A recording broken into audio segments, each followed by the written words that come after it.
গরুর কালো ভুনা কিভাবে অথেন্টিক ভাবে রান্না করা হয় সেই রেসিপিটাই আজকে আপনাদের সাথে শেয়ার করব।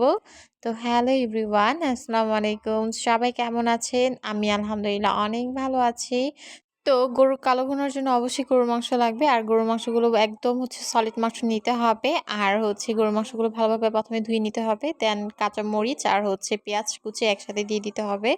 এরপর আদা রসুন বাটা, এরপর জায়ফল জয়ত্রী আগে থেকে বেটে রেখেছিল সেটা, বাদাম বাটা, এর জিরা আগে থেকে বেটে রেখেছিল সেটার পেস্টটাই দিয়ে দিল।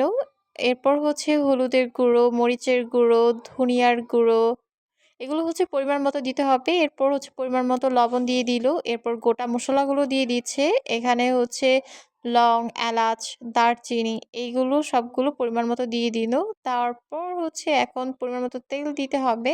দিয়ে সুন্দরভাবে মাখিয়ে নিতে হবে, সুন্দর করে মাখাতে হবে। আর মাখানোর মধ্যেই কিন্তু